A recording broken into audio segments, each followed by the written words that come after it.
Hello, and welcome to Revolutions. Episode 29, The Articles of Confederation. As I said at the end of last week's episode, the siege of Yorktown did not have to end the American War of Independence. The British still had forces in Canada and New York, in Charleston and Savannah, and navies sailing off the coast of North America and down in the West Indies. Plus, they had an empire's worth of resources to draw from. Meanwhile, the Americans were still the loose confederation of now economically deprived colonials who fielded an army that seemed perpetually on the brink of dissolution, and whose allies in Europe helped them only so long as it suited them and didn't cost too much money. So, the war couldn't possibly end with the Americans destroying Britain's ability to make war. It had to take the form of destroying Britain's desire to make war, and that's exactly what Yorktown did. It was the final spoonful of vinegar in a cocktail that had already started to taste pretty rotten. Facing the prospect of having to start over from scratch, British political opinion turned decisively in favor of peace. Lord North was finally able to resign in March 1782, and in his parting remarks he said bluntly that anybody who tried to carry on the war was an enemy of Britain. So, how did the British manage to screw this up so badly?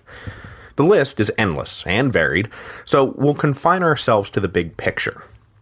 From the very beginning, the British ministry misdiagnosed the problem, and then tenaciously clung to their initial misdiagnosis. And by that, I mean that they were convinced that this was all the work of a tight clique of super radicals, who couldn't possibly represent a broad popular coalition that included men and women from every geographic region and socioeconomic rank.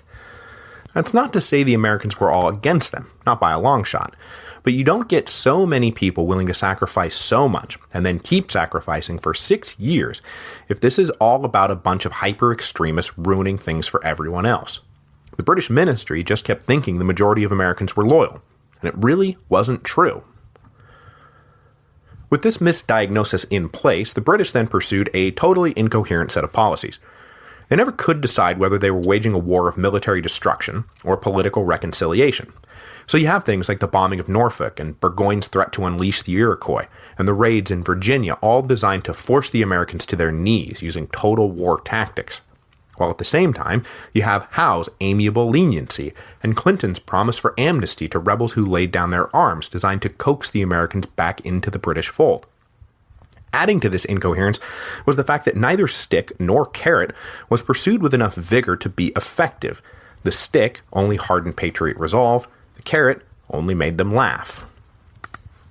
This incoherence speaks to the rather harsh conclusion that in terms of military and political leadership, this was simply not Britain's greatest generation. The politicians were divided, they undercut each other, and just seemed to lurch from strategy to strategy without ever stepping back and getting a handle on the big picture. And the senior military officers were not much better.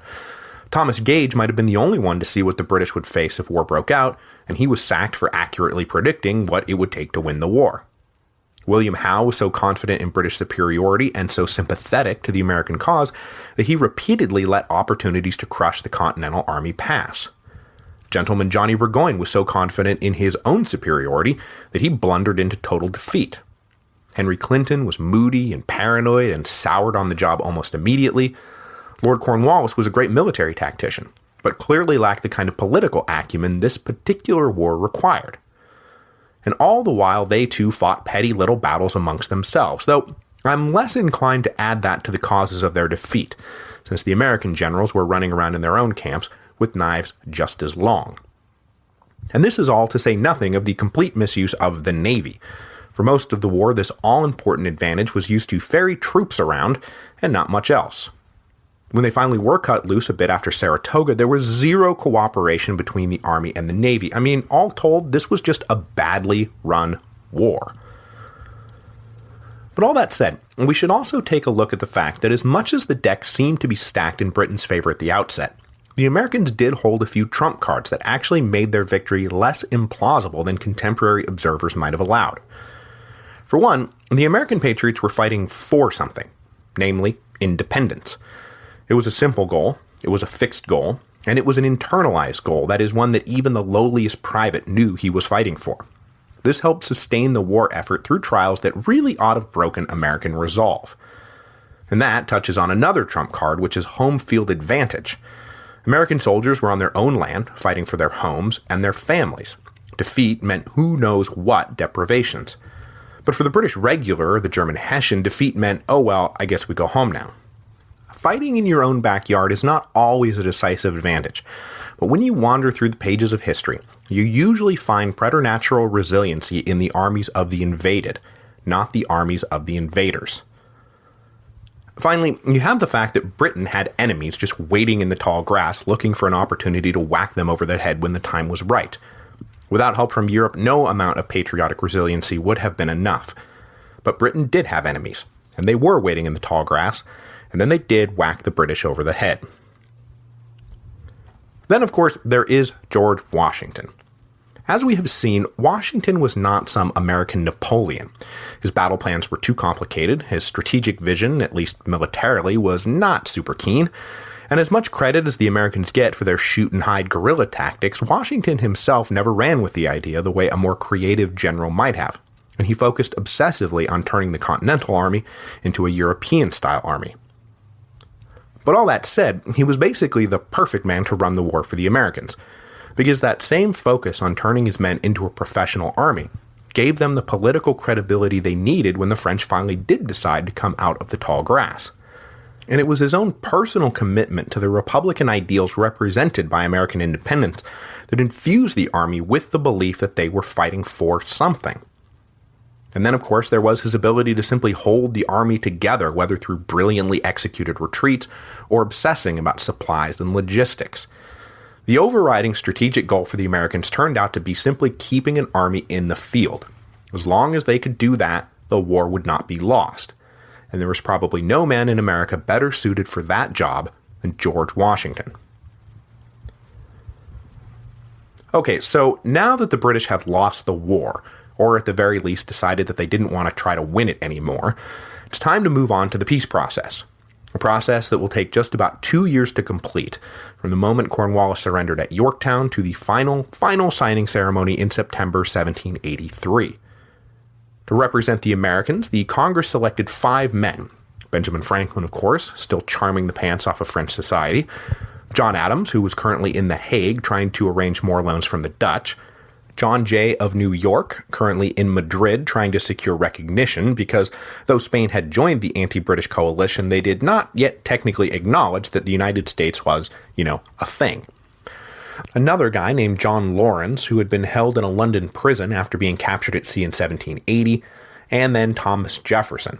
But Jefferson would beg off, citing personal obligations, probably surrounding the recent death of his wife, and Lawrence wound up being a non-factor, so really the triumvirate was Franklin, Adams, and Jay, of whom Franklin was the most savvy, and Adams the most obnoxiously principled. The Peace Commission, though, was hamstrung immediately by Congress's instructions that they consult with the French every step of the way and follow French advice. Even Franklin, a major Francophile, could see how crazy this order was. France and America were allies, but that did not mean their interests were perfectly aligned. What was good for France might not be good for America. So to demand that the Americans play essentially a subordinate role in their own negotiations seemed like folly. And of course it was. But it appears to be folly that the French purchased fairly on the open market, as they funneled cash to congressional representatives who drew up the instructions on the understanding that those instructions would tend to strengthen the ties between France and America. Wink wink, nudge nudge, say no more. Informal talks began in April 1782 between Franklin, French Foreign Minister Vergennes, and the lead British negotiator Richard Oswald, an aging Scottish merchant with old commercial ties to America. When the other American commissioners started arriving over the summer, the real talks got going. But they immediately hit a wall when Oswald claimed he did not have the authority to recognize the independence of the United States prior to negotiations. Franklin insisted on the point, however, and though it seems a subtle distinction, it was an important one, because Franklin wanted to be sure that independence was not a part of the concessions the British offered. American independence was already a fact. It was no longer Britain's to concede. By September, though, they all agreed to a formulation that allowed both sides to have their way, and Oswald agreed that he was treating with representatives of the United States, which went far enough to satisfy the Americans while falling just short of the formal recognition he couldn't yet provide. Not surprisingly, the British negotiating strategy was to divide the Americans from the French, and at first, informal side talks between the French and the British seemed like they were about to lead the French to sell out key American demands, because the French seemed more than happy to blow off American issues like, say, Newfoundland fishing rights, until word reached Paris that Admiral de Grasse had just been trounced in the Caribbean, which left the French in a far weaker position to bargain alone. The reunited French and American front, though, soon gave way to side talks between the Americans and the British, during which Franklin seized on the opportunity to get most of what America wanted without French interference. In November 1782, the British and Americans worked out the basics of a bilateral agreement. Vergennes was shocked, learned of the agreement just hours before it was signed, having been kept in the dark about the talks, a direct violation of Congress's instructions. But Franklin placated Vergennes and the French by pointing out that the deal would only go into effect after the French signed their own treaty with the British. It was a deftly played maneuver, and almost certainly won more for the Americans than they would have gotten had they let Vergennes do all the talking. The foundation of the Treaty of Paris, which wouldn't be all dressed up in fancy cursive until September 1783, was thus in place.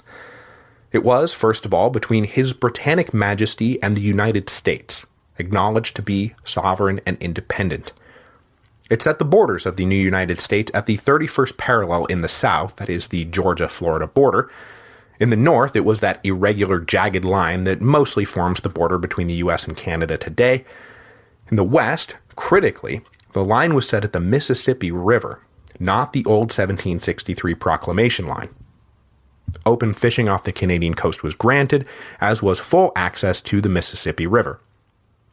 In return for all this, the American commissioners agreed that all debts owed by Americans to British creditors would be honored in full, which was a fairly controversial concession. The British then further pressed for all confiscated Loyalist property to be returned to their rightful owners. Now, this would be really, really hard to sell back home, so Franklin promised to urge the Congress to urge the states to return the Loyalist property. Finally, all British troops would withdraw with all deliberate speed, and though the forces embedded on the Atlantic seaboard would soon be gone, the British dragged their feet about removing their frontier garrisons because, hey, we still plan to dominate you economically, and if you think we're just going to give up the Great Lakes fur trade because Cornwallis got trapped in Yorktown, you're crazy. It would remain a sticking point for years to come. While all of these negotiations were going on in Europe, American leaders began the process of trying to figure out how to transition from war to peace and how to transition from colonial dependency to full-fledged independent nation.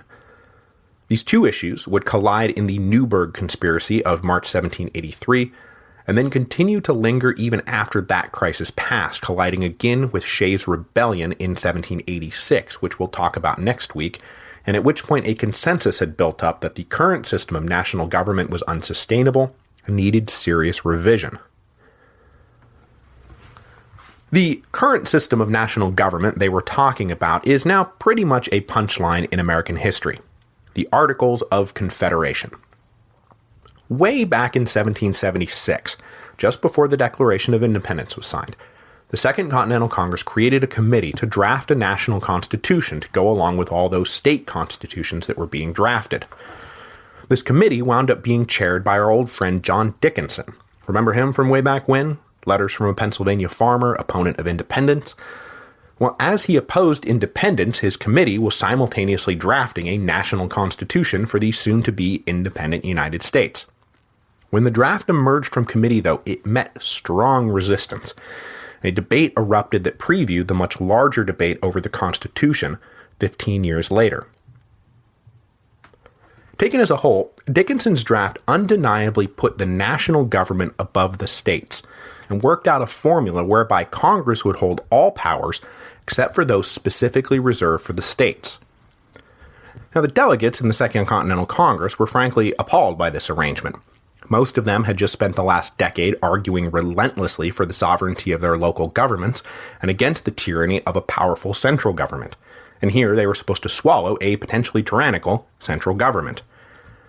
So as the draft was debated, clauses were struck and clauses were added and struck and added until the formula was reversed. The Articles of Confederation and Perpetual Union, that were finally approved in November 1776, vested all sovereignty in the several states, granting to Congress only a few specifically enumerated powers. It was the exact opposite of what Dickinson intended. Now, one thing Dickinson's draft and the final draft had in common, though, was that the national government would not have the right to tax. This was completely understandable given that the whole revolution is rooted in a tax revolt, but it would prove the undoing of the Articles of Confederation. The debate about the Articles previewed the debate over the Constitution in two important and related ways. First was the question of representation. The Second Continental Congress, being an assembly of the colonies, had adopted a one colony, one vote rule. So Little Rhode Island had a voice equal to enormous Virginia. Representatives of the larger states tried to use the debate over the Articles of Confederation to get this shifted to representation based on population. But it quickly became clear that this would fatally torpedo union, as the smaller states had no interest in becoming mere satellites of Virginia, and the Congress of the Confederation continued as an assembly of states rather than an assembly of the people at large. Each state would have one vote. The other issue was how revenue obligations would be assessed. Now, like I said, Congress did not have the right to tax, but everyone agreed that the several states would still need to contribute to a general national fund. Dickinson's draft calculated each state's obligation based off of population size, which was a huge problem for the slave states because slaves were being counted as people, and that just didn't seem fair. It was proposed then that only the white population be counted, but that met resistance from New England, who thought that they would now be saddled with a disproportionate burden. When this notion was dropped, the New Englanders were even more incensed when it was proposed to base the assessment on land value, because an acre of land in small and crowded New England went for a lot more than in empty and expansive North Carolina. But New England soon realized that they were fighting a losing battle, as the South and Middle states joined in a consensus around land being the thing. So for the moment, the issue of how to classify and count slaves, when are they people and when are they property, was for the moment skirted. It will, of course, return in the utterly despicable 3/5 compromise lodged in Article 1, Section 2 of the Constitution, but we'll get to that. And oh, by the way, the debate over how to calculate who owed what was pointless anyway, because Congress had no mechanism to compel the states to pay their share. The final draft of the Articles of Confederation and Perpetual Union was approved and sent out for ratification in November 1777, but it was not adopted until March 1781. This delay was caused by the requirement that every state had to ratify before the Articles would go into effect, and Maryland really didn't want to ratify. As we will see, the unanimous consent requirement was a mistake that the framers of the Constitution will conspicuously not make. Ironically, the big sticking point for Maryland was not that Congress would have too much power, but that it would have too little. They wanted Congress to have jurisdiction over the unincorporated western lands, a power that had been stripped out during the debates. Now, Maryland was not alone in this. They were joined, for example, by New Jersey and Delaware. What these three states had in common was that their founding colonial charters set specific borders, rather than having super vague from sea to sea clauses like in, say, the Virginia Charter, written by men who had no idea how far away the Pacific Ocean really was. Unless Congress could step in and check the growth of Virginia or also like New York, there would be nothing to stop them from becoming irresistible superstates. As the years passed, both New Jersey and Delaware caved, but Maryland held out. Finally, New York agreed to give up its claims, mostly on the grounds that it would be unwieldy to govern that territory anyway, and then Virginia followed, though only renouncing their claims to lands northwest of the Ohio River. These concessions in place, Maryland finally agreed, and on March 1st, 1781, the Second Continental Congress became the Congress of the Confederation, or more officially, the Congress of the United States assembled. Of course, as we all know with the benefit of hindsight, the intentional weakening of the National Congress made their jobs nearly impossible. By the time the Articles were ratified, Congress was deep in debt and had no way to pay it back. And not only were they deep in debt, they had no idea how deep in debt they even were. The bookkeeping had been a mess, and wartime prioritizing left them with a trail of certificates and IOUs and vouchers and just verbal promises to pay men back for whatever. Despite Washington's misgivings, the imperatives of war had led to forced requisitioning, but a receipt was always scribbled on the back of a napkin or something to be redeemed when the war was over. Well, now the war was over, and everyone was coming for what they were owed. Compounding this debt crisis was the financial crisis. Over the course of the war, Congress had been forced to turn to that always sustainable practice of just printing money to pay for what it needed. Not only was this currency not backed by anything, they just kept pumping out more and more. By 1780, they had sent out something like $200 million. It was all worthless, and it led neutrals in and around British-occupied areas to offer their goods and services to the British in exchange for pounds rather than accept continental script. Those that had accepted the script were then hit with the most unwelcome news in 1780 that Congress was about to try to get its financial house in order, and was officially revaluing the money at 1/40th face value, which, awesome. So glad I accepted it. Can't wait to do business with you again. Nowhere was the debt and financing problem more obvious and more dangerous than when it came to paying the army. Congress had been getting by on empty promises and worthless paper while the war was on. As late as 1780, Congress promised all officers who stuck it out until the end of the war a pension of half pay for the rest of their lives if you just please stay on. Now that the war was ending, the men understandably wanted, what they were owed. But for the moment, all Congress could do was hold out its empty hands and say, we just don't have the money, and we don't have any way to raise it. Which brings us to the Newburgh Conspiracy of March 1783. See, there were in Congress many men who were not fans of the severely limited powers granted to Congress. They wanted, and argued that the country in fact needed, a stronger national government.